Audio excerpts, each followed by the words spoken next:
Hello and welcome into Puhlman Field here in Beloit, Wisconsin for the 11th annual Kubb tournament in Beloit. This is the first couple of years of the Beloit Kubb Open. Before it was ran by Kubb United. Now it's run by the Visit Beloit, and the tournament director is Dan Ivanov. We have the number one seed, Do You Respect Wood, on the far side, and on the near side is the number 3 seeded Flux Capacitors here in the finals of the 2025 Beloit Kubb Open. And we're getting ready for the opening king toss. John Ellingsen versus Jesse Fraim. Both in there close. Jesse wins that one. I win that one. And that's the universal sign for we're gonna throw. Earlier in the day, there was quite a little breeze that at times, players and teams were choosing to take a side, to have wind at their back.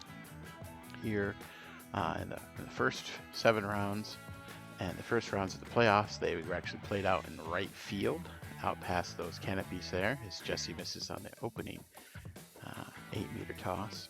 And then the semifinals and the finals moved here to the infield grass, where they have a little more protection from the grandstands. There's not as much wind factor here, so definitely advantage go first, although we squandered that, me and Lars, as we go over 2.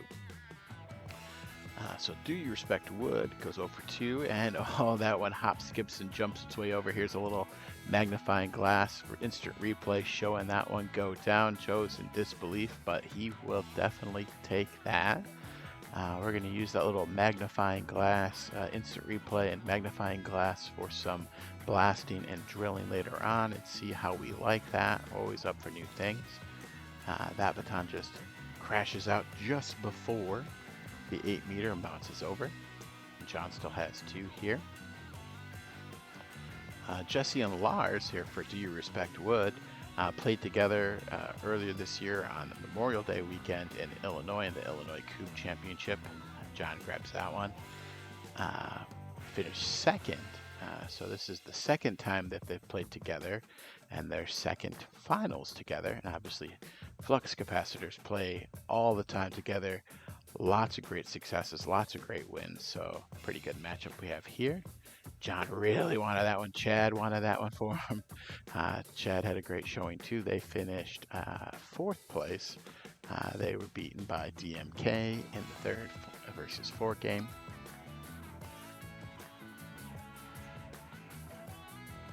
You saw my body language there in that second toss. Looking to try to get that thing to move left to right, or in our case, looking at this from the right to the left and bounce behind that other one.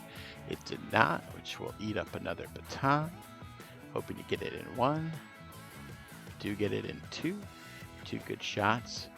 Leaves 1 for later. Lars has his 3 8-meter now. Slams that one down. Just copy paste presentation there, like he just has the same approach, shot after shot after shot.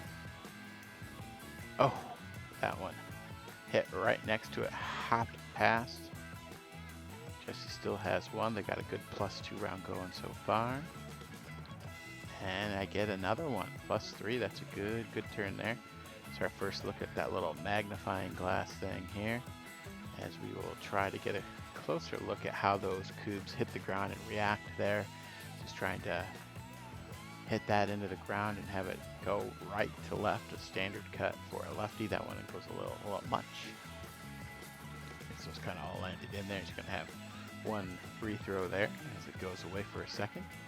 Pops back up for the rethrow. See how aggressive Joe gets, where he lands that. Should land that. Ooh, he's ready to throw it and pulls it back. A little slippage of the grip. Going to get a re-grip on there. Very smart. Oh, it kind of stays out, bounced and stayed out. Yeah, nothing worse than if you throw that first one as it's slipping out of your fingers, and you just kind of hope and pray it goes in the right spot. Especially on a rethrow, you don't want that to be a punishment Kubb. Good for him to kind of catch himself and rethrow that good. He's got 2 good blasts to start this off. He's got 1 Kubb right down the baseline, and with the Beloit Kubb Open, they have painted pitches. There's no stakes. He doesn't have to worry about any kind of a corner stake there or a midpoint stake guarding that Kubb on the line. He can just blast it away. Gets that down to 3, clears it in 3, gives John 3 batons for 8 meters. Ooh, just by there. So he points that baton right at what he's aiming at. John's also has a great kind of copy-paste presentation. It's the same thing every single time. He even has the little pushing of the glasses back up on his face each time as well. Yep, 2 out of 3. You know, he wanted all 3. He was so close to getting all 3, but he's pumped up to get those 2. Jesse with this first group of more than just 2. That was it last time. And he's got quite a few more. That one's going to be out. And that one just kind of hits and stays there. He's not going to be too happy about that. He's just trying to hide some of these now behind that one. First one appears like it's going to, and that one stays out there too. So he's got a pile that's going to be kind of widening out there. He's going to stick with that side of the pile. That keeps everything in that main group. And there's going to be one out along the sideline there. Toss back in. Yep. Oh, there. So he's going to have kind of a group out there and then one near the sideline. So let's see what kind of action he gets. It's not the greatest of pile, but there's a lot of good spacing there to get some action with the baton. Ooh, yes. Got all but 2, it looks like, or maybe 3. It's hard to really see. We might bring up a magnifying glass in future turns so we can see that a little better. Gets that one. Yep, yep. Able to get a good field clear in 3, which is good on that. Puts him in the red zone. If Lars can go 100% here, you can close out the game. Yep, 1 for 1.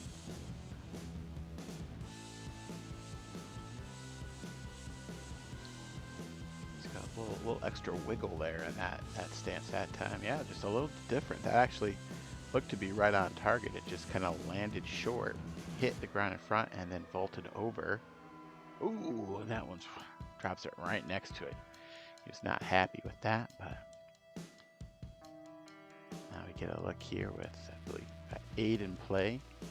Joe's next pile here. Yep. Just going to keep crashing him right next to that. Ooh, yeah, that one might be on the line. So if it's touching the line, when you raise it up at all, if it's touching the line, it's considered out. So I think John's going to go up there and tell him that he believes that one's going to be out, but it's close. So he kind of has to take that one into consideration if that stood up. And it's in bounds. Oh, yeah, that one probably knocked it out, knocked it short for sure now. Doing a good job. Oh, that one's going to stay out there. Yeah, he's not too happy about that one staying out there. He's trying to get everything kind of hidden behind the pile here. So it stands up kind of behind it. Yeah, just like that. That's perfect. It's going to have that one. So you can see that one that kind of stayed out there last of the first throws. It's going to be out there on the right. It's going to make it a little harder to clear this. But Joe's one heck of a blaster. Let's see what he does here with this pile. Yeah. Ooh, he wanted everything along that left side. He's going to have one there. Now they're going to be expected. John saying, okay, what about if we come over here and do this from about halfway between the corner and the king? Can we get a double here? You know, at least get 1, maybe get 2. You know, if you wanted to go further down that base, maybe get 3. You know, looks like it kind of went in between those 2. It hit the field Kubb that's down. He was trying to clip that one on the left side and get 2. Oh yeah, so he's only going to have, oh, there's 4 there. Oh my goodness. I didn't realize there was 4, so this magnifier is going to give you a look as Joe kind of goes up and down this baseline, what we're looking at. He could go way down there and potentially get 3. No, he's going to come back down. So yeah, in that last look, I didn't even realize there was 4. And he's going to get that one. Doesn't really look like there's an opportunity to get a double. Yep. Tried for it. You know, you gotta always try for it. But not really an opportunity to get all of them. And that was a pressure clear, as you see him put his hands to his face there. Real good clear by John there. You don't want to leave a line. So they don't get anything. They get a good job. They get out of the frame. Don't leave an advantage line. Get out of there. No harm, no foul. Make Do You Respect would win it from the back line here. They're going to do it. They had an opportunity to close it out last turn and did not. Can they do it this time? I've got a decent, I had the one bounce out, and the rest of these still, they're kind of, you know, if this was 50-50, they'd be a little far out. With it being 100% in, there might be some forces here along the sideline that have to go towards the group. It's hard to know for sure. Oh, that was an aggressive rethrow. Didn't really hit anything. Yeah, so we've got, you know, two decent lines there and one that's going to be off on its own there. I think he's going to not worry about the one on our left. Yep, try to go after the main pile first. Kind of grounds it. It doesn't really get a lot of follow through action, so now he's going to come back and, you know, he was trying to hit that Kubb and either hit the Kubb or the baton in the pile, but nothing really going there. So now he's going to try to, oh, only gets one. He's trying to kind of clip the front two, and maybe the baton carries to the right, get all three. Gets caught up in the junk there and only gets the first one. So Lars has got to get a double here. Yeah, so he knocked the one down. Another one came up, so that one on the right that's closer to him is actually down. The one on the left that's closer to the camera, so one that's up, that one there is the one that's up. So it takes two of his batons to clear the field. And he's only going to get one opportunity here for the baseline, and he gets it, which is big. But if you're Flux Capacitors, you're thinking, okay, they gave us another turn. You know, we were lucky to get out of the last turn. We thought they were going to win it. They did not. So let's take advantage of this and get out of here with a game one win. As bad as we felt like maybe we let the opportunity go by last turn, they've left the door wide open here. Joe had that first one kind of stay out there. The second one bounced and did go out of bounds. And now he's got that touchdown. Now they're kind of all hitting and kind of moving right into that crossroads area, that baseline, sideline, X painted line. Yeah, so I think we're talking about which ones are in, which ones are out. That first one that was closest to the sideline cannot be raised in bounds, so he's got a couple of rethrows. Excellent rethrow there, right back on there. And that one, you know, I think he probably wanted it in with the main pile, but you know, you stand it all up, there's two over there already, so that's going to make three over there. That's a very nice little pile there. There's lots of options, even if he misses his spot, to get a lot of cubes down in one shot. Yep, kind of collapses that whole left side. You can kind of step over here and continue to chop wood here and get this thing down. Yep. Yeah, I think there's one up still behind some junk. Yep, there it is. There's that magnifying glass showing you that. Not a lot of the Kubb there when the kid walks by. Not a lot of the Kubb you could see, and he knocks it down. That's a great shot there. That leaves John with 3 batons for a Kubb, a king, and a game 1 win here. He's got +1 in the red zone. John's come up so clutch in this scenario over the years. You gotta think this one's down. Oh, just to the right. Good baton rotation. Just, yeah, he's gonna step back. He knows they may not get another, they won't get another turn unless something catastrophic happens on Fraim's drill. So he's got to get it here. Got a little reset in him here. Steps back, and he gets it. Clutch. Reset for the king. All Kubbs are down. Nice little reset. He stands a little more upright for the king toss. Yep. And gets it. Whew. Nice. Yeah, pumped up about that. That's a game 1 victory for Flux Capacitors. And we're going to set it all back up and do it again. Number 1 seed, Do You Respect Wood, has to win the next 2 games to get out of here with the championship. And Flux has the first turn in game 2. So they get a first opportunity to really get ahead here. Really stick it to them here in the finals in game 2. Oh, that one lands early. John steps up here, goes through his routine, pushes up those glasses. Oh, his lands just in front, just barely in front. All right, so Fraim and Lars with 4 batons here, really needing to answer here. Yep, that's a good baton there for the first one. So 1 for 1. Fraim with the second. Yep, 2 for 2, 2 for 2. That's what we need. Lars with his 2. +2 is big, but 3 would be better. 3 it is. You know, could we ask for 4? Is 4 asking too much? That would be a stranglehold. Yep, and he gets it. Like, no reaction from those two. Just business. Alright, so now we move that little magnifying glass over so we can still see Joe. We're not as magnified in here, but we want to still be able to see Joe throwing the cubes and be able to see where these cubes end up. And man, he is laying them right on that X as far as we can see here. Gonna take a look at it and see. Yeah, I think there's 1 there. Yep, 1. Check another. Let's see, those would be beautiful if it was 50%, but with 100% in, nope. Dan thought he was going to have to come in and make a call, but we were able to make a call without him. Nice. Rethrow bumps it up. It's going to be leaning back there. It's going to force a bunch of things together, as you can see there. Nice little pile when it stood up. And I think we're going to leave that magnifier up here. We're going to see how this goes here. See Joe throw. Oh, bounced it over. Got a grass kicker there. Takes out all but 1. So even with the unfortunate bounce over, and you see John getting ready, he knows this one's down. Clear in 3.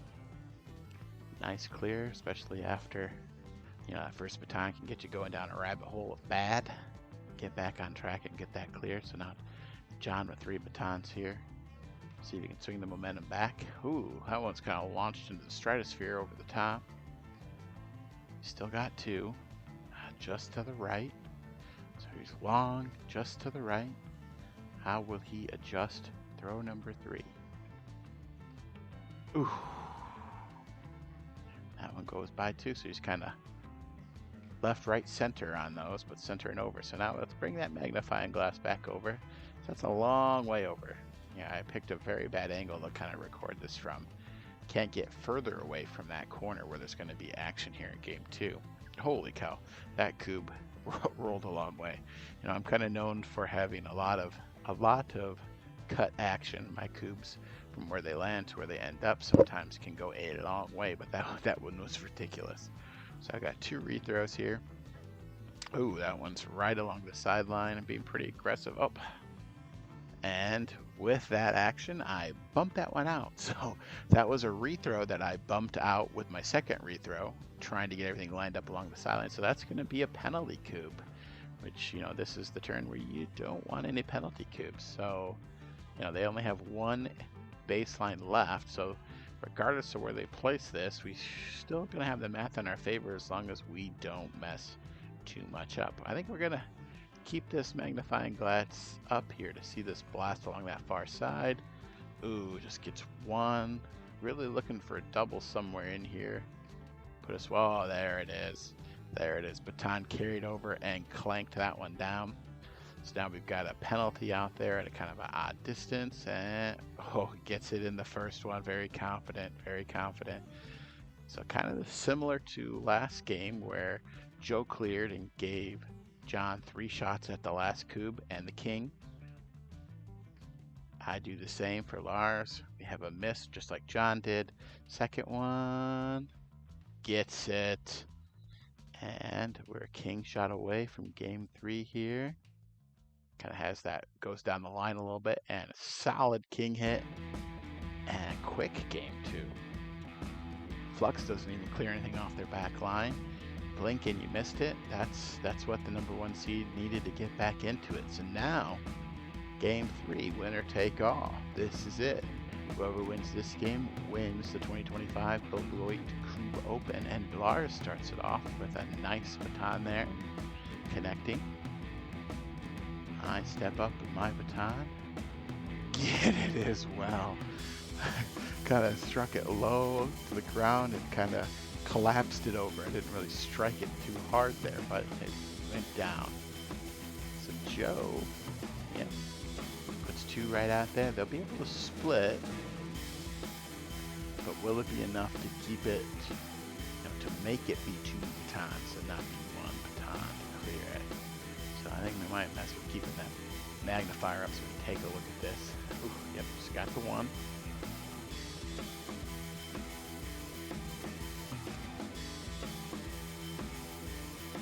Clears the other. A little fist bump action between teammates, and John trying to get right back into 8 meters. Fraim and Arneson cleared 2. John would need to go 2 for 2 to tie it here.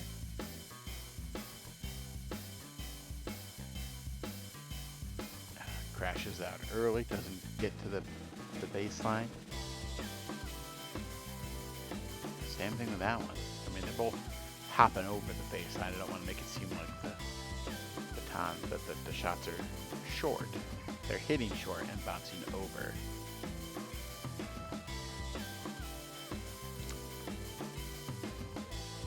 So let's see. Oh, that one's gonna just stay right there. Fraim bounces it up there and it's gonna stay right there. Those should line up pretty good now. Should line up fairly well for Fraim here. Let's see how he does with this. Trying to choose the right baton. Can he get it in 1? Put them. Ooh. He rocked the front one. The back one went down. Trying to get them way ahead here with only 1 baton. Ooh. Oh, and it goes. He hits it, it wobbles back, and then comes forward, and then falls. Whew. Give a blaster a heart attack with that. Oh, he still has 1. Lars misses on the first baton. Connects with the second baton. So I have 2 more baselines left. Flux still looking to get their first baseline. This would put them way ahead. Oh, and he gets another one. Oh my goodness, they are on fire from 8 meters. Fraim still has 1, but yeah, that crashed out and didn't really have a chance at all. So 4 to cast in for Joe. They're looking for some positive stuff to happen here. Get back in here, apply some pressure, and see what happens. Yeah, they're all kind of. That last one kind of crashed in. They're all kind of lined up the same way. Now we've got a bit of a fence out there, 3 of a fence and purple fence and 1 orange behind it. So if you can throw from this corner here, right at those first 2, oh, just missed the spot, just a little bit. He's trying to crash it into those front 2. Oh, do like that one. Try to have the cubes go back and baton kick over. Just didn't have good luck with it. Ooh. That one bounces by. So John here needing 2 good shots to clear. It's possible to get this in 1. Oh, yeah, he wasn't happy with that, but at least he got 1. Trying to hit both of them there. Yep, clears. That still has 1 for the 8 meter shot here. Trying to get the first baseline down here in game 3 for Flux. And he does. Yep. Disappointed for sure, it looks like, but just got that first 8 meter. Got that cleared. So this is the first turn for Jesse and Lars to feel like, okay, let's see if we can clear this field, clear this baseline, get out of here with a win before Flux can turn it on and get back in this.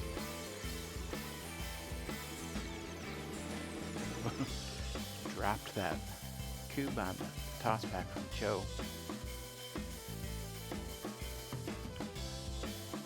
Ooh, yeah, rethrow bounces into the pile. That's going to kind of stick out a little bit.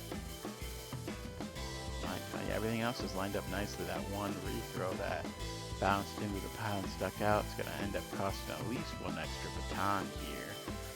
If he can domino that line backwards, get it all in 1, which somehow he gets the back 2.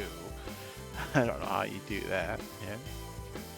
Oh my goodness, he's having he hits the first two.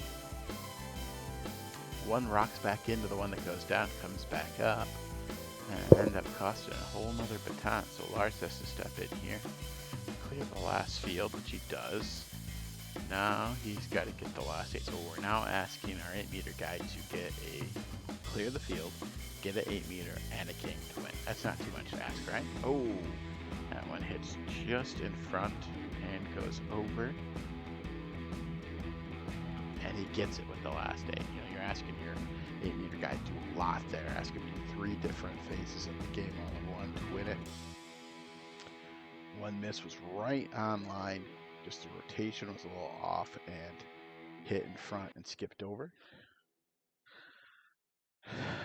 Joe's had a couple of these tough, where they're not moving as much as I think he thinks that he's got 2 piles of cubes to the left of the ones that have hit and moved over to where he anticipated they'd go, and he's got like 3 that are hit and kind of stayed that I don't think he was anticipating staying. So I think he's trying to figure out where in the world do I hit these things to get them to stay where I want them.